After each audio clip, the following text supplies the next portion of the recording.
Teachers बच्चों को लंबाई के मापन की अवधारणा स्पष्ट होने के बाद ही दैनिक जीवन के उदाहरणों से परिमाप के बारे में बताएं।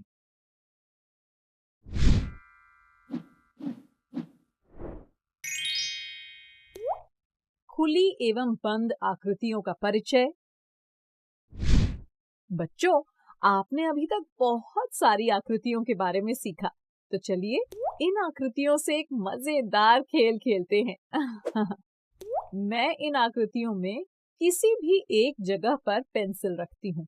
अब लाइन के साथ साथ पेंसिल चलाकर देखते हैं।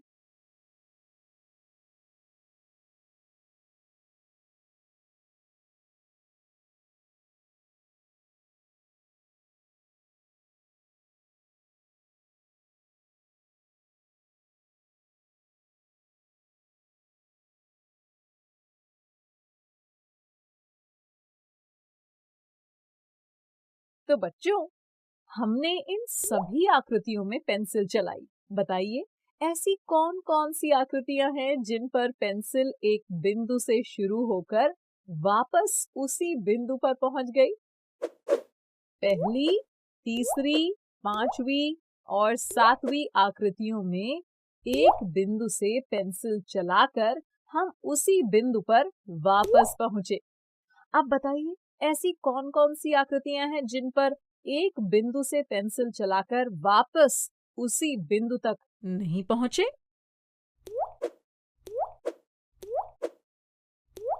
ऐसी आकृतियां हैं हम जिन पर वापस उसी बिंदु तक नहीं पहुंचे जहां से शुरू किया था। बच्चों, आप जिस आकृति में एक बिंदु से चलकर उसी बिंदु पर पहुंचे उसे बंद आकृति कहते हैं, और जिस आकृति में एक बिंदु से चलकर उसी बिंदु पर वापस नहीं पहुंचे उसे खुली आकृति कहते हैं।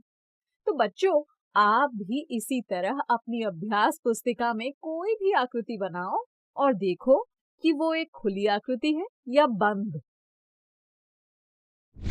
बच्चों, क्या आप बता सकते हैं कि किताब खुली आकृति वाली वस्तु है या बंद? ये एक बंद आकृति है। बिल्कुल सही। क्या आप धागे की सहायता से इसकी चारों ओर की माप बता सकते हैं?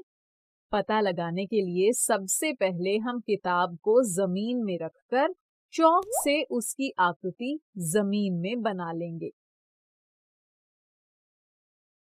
अब किताब को हटाकर उसके चारों कोनों में एक कील गाड़ देंगे।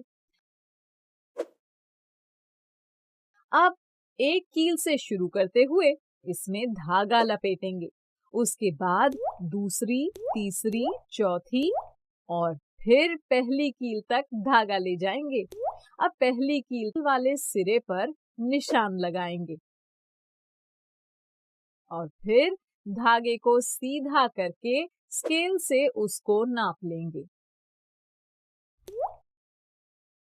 धागे की जितनी लंबाई होगी वही लंबाई किताब के चारों तरफ की लंबाई होगी। तो बच्चों, है ना ये बहुत ही आसान और मजेदार? आप भी इसी तरह अलग अलग वस्तुओं जैसे माचिस की डिब्बी, पेंसिल बॉक्स, स्लेट, मेज आदि के चारों तरफ की माप निकाल सकते हैं। बच्चों, क्या आप बता सकते हैं कि चित्र में बनी हुई आकृति खुली है या बंद? बिल्कुल, ये एक बंद आकृति है, क्योंकि ये एक बिंदु से शुरू होकर उसी पर खत्म हो रही है। मोनू ने हरी झंडी से चलना शुरू किया। वो हरी झंडी से लाल झंडी तक पहुंचने के लिए 50 कदम चला। लाल से पीली झंडी तक पहुंचने के लिए वो 30 कदम चला। पीली झंडी से नीली झंडी तक पहुंचने के लिए 50 कदम चला। फिर नीली झंडी से वापस हरी झंडी तक पहुंचने के लिए वो 30 कदम चला। क्या आप बता सकते हैं कि मोनू कितने कदम चला?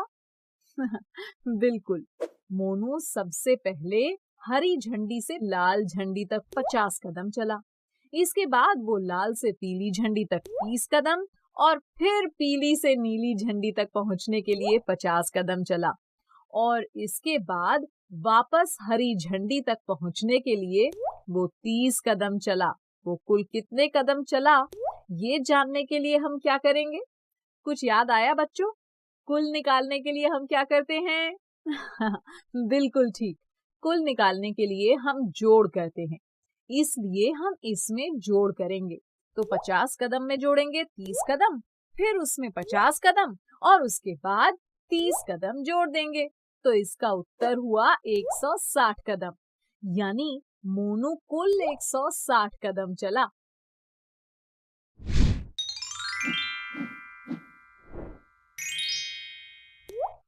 औपचारिक तरीके से मापन का उदाहरण। बच्चों, इसे आप पहचानते ही होंगे, है ना? हाँ, ये एक जियो बोर्ड है। जियो बोर्ड वही जिसमें रबर या धागे की मदद से बहुत सारी आकृतियां बनती हैं। इसमें बराबर दूरी पर कीलें भी तो लगी हुई है ना। इसमें धागे की सहायता से कुछ आकृतियां बनाई गई हैं। यदि सभी कीलों के बीच की दूरी 1 सेंटीमीटर है, तो क्या आप बता सकते हैं कि इन अलग-अलग आकृतियों को बनाने के लिए कितना धागा लगा है? चलिए देखते हैं। सबसे पहले कौन सी आकृति है? सबसे पहले एक वर्ग है। तो देखते हैं इसको बनाने में कितना धागा लगा हुआ है। पहली भुजा में 1 सेंटीमीटर और 1 सेंटीमीटर यानी 2 सेंटीमीटर। इसी तरह दूसरी भुजा में 2 सेंटीमीटर, तीसरी भुजा में 2 सेंटीमीटर और चौथी भुजा में भी 2 सेंटीमीटर धागा लगा हुआ है। अब इन सब को आपस में जोड़ देंगे तो होगा 2 centimetre plus 2 centimetre plus 2 centimetre plus 2 centimetre बराबर 8 सेंटीमीटर। यानी इस वर्ग को बनाने में 8 सेंटीमीटर धागा लगा है। अब दूसरी आकृति को देखते हैं। ये कौन सी आकृति है? बिल्कुल ठीक, ये एक आयत है। इसमें भी कीलों के बीच की दूरी 1 सेंटीमीटर है, इसलिए इसकी लंबाई में 3 सेंटीमीटर धागा लगा हुआ है और इसी तरह चौड़ाई में 2 सेंटीमीटर धागा लगा है, फिर 3 सेंटीमीटर और फिर से चौड़ाई में 2 सेंटीमीटर धागा लगा है। इसमें कुल कितना धागा लगा है, ये जानने के लिए हम पहले वाली आकृति की तरह ही इसको भी जोड़ देंगे। 3 centimetre plus 2 centimetre plus 3 centimetre plus 2 centimetre हुआ 10 सेंटीमीटर। यानी इस आकृति में 10 सेंटीमीटर धागा लगा हुआ है। बच्चों, इसी तरह आप जियो बोर्ड में बनी अन्य आकृतियों में कितना लंबा धागा लगा है, ये आसानी से निकाल सकते हैं। आइए देखते हैं नीता क्या कर रही है। नीता ने अपने घर के आंगन में फूल के पौधे लगाए हैं। पौधों को गाय बकरी से बचाने के लिए नीता क्यारी के चारों ओर तार का घेरा लगाना चाहती है। क्या आप बता सकते हैं कि एक घेरे के लिए नीता को कितने लंबे तार की जरूरत होगी? बच्चों, बताइए इसे हम कैसे पता करेंगे? इसको हम बिल्कुल उसी तरह पता करेंगे जैसे किताब के चारों तरफ की लंबाई पता की थी या जियो बोर्ड के धागे की लंबाई पता की थी। चित्र में दी गई माप के अनुसार क्या आप बता सकते हैं कि क्यारी कौन से आकार की है? बिल्कुल, ये एक वर्गाकार क्यारी है जिसकी प्रत्येक भुजा 3 मीटर है। अब इस क्यारी के चारों तरफ एक घेरे में लगने वाले तार की लंबाई जानने के लिए हमें क्यारी के चारों तरफ की कुल माप पता करनी होगी। और उसके लिए हमने इससे पहले वाली आकृतियों में क्या किया था? सोचो सोचो, हमने चारों भुजाओं की लंबाई को आपस में जोड़ दिया था। तो ऐसे ही इसमें भी हम सभी भुजाओं को आपस में जोड़ देंगे। 3 metre plus 3 metre plus 3 metre plus 3 metre हुआ 12 मीटर। शाबाश बच्चों, यानी क्यारी में एक घेरे में 12 मीटर तार की जरूरत होगी।